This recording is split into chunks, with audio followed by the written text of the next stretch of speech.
Hey, this is the defense of Fort McHenry, and before I play the video that really is a good video about the Battle of Baltimore, really, I want to go into a few of the facts behind it.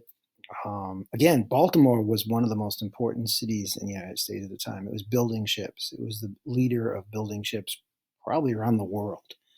So it was big money. It was a big part of the U.S. economy. When this huge fleet came over from England in 1814, we kind of had the feeling they were going for Baltimore. That's why it surprised us so much that they went to Washington, D.C., and they easily overtook Washington, D.C. But in Baltimore, they were getting ready. And this is the fort here, the Fort McHenry. This was one of those forts that were built by President John Adams and to defend the major uh, ports in the United States. McHenry was out on this like neck that protected the city, perfectly located. And if ships were going to get into Baltimore Harbor, they had to get past Fort McHenry. Let me show you the next one. This is the how the battle is going to play out. This huge naval fleet is going to come into the harbor here.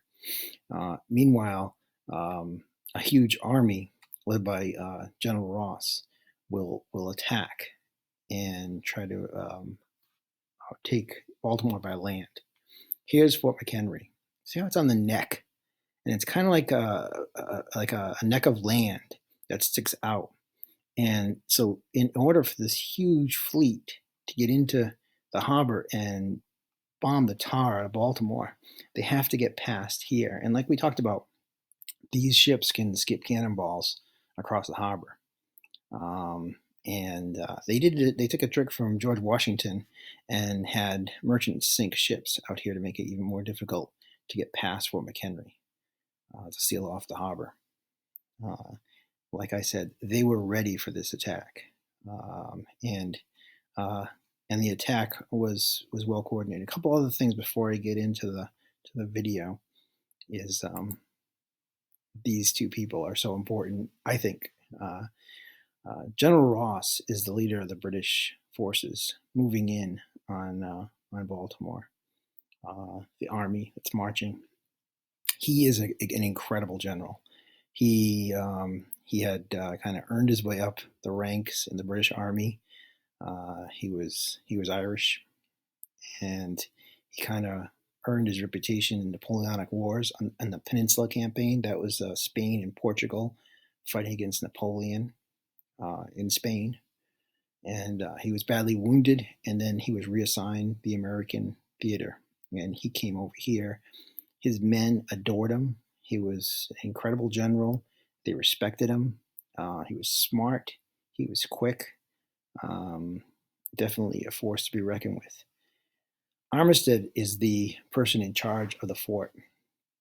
Um, we were lucky that it ended up being him. He understood that it would take something to really hold that fort.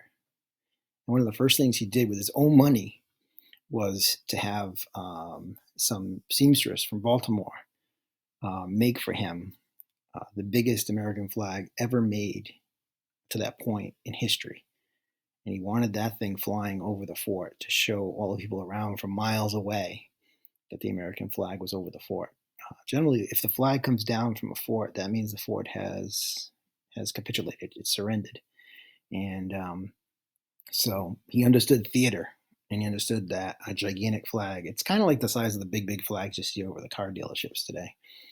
Um, Armistead was a cool character. He was he was the right guy at the right time for America at, at Fort McHenry. These are the bombs that the British had perfected. They actually built a special kind of cannon that would fire these bombs, and it's cast iron. They weigh over a ton. They're filled with like little pieces of metal, and they had like a little wick on the top. So they'd light the wick, they'd launch this cannonball into the air, a bomb, they called it, and it would blow up. And the idea was to have it blow up over the troops in a fort, and it would rain the shrapnel down on the troops. And So they had to, again, they had to judge when they fire these things. If it hit the ground and started rolling around, it wasn't as effective.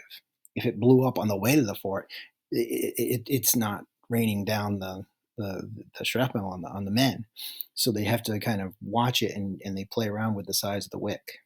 Right.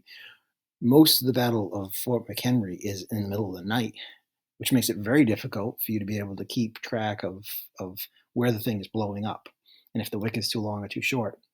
A new technology just came out, which were rockets. And Americans had never even seen these things before.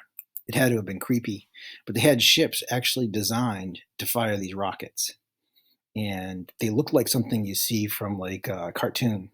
It was a rocket with a stick, and you can almost see it there. Not that great of a picture, and they would fly out.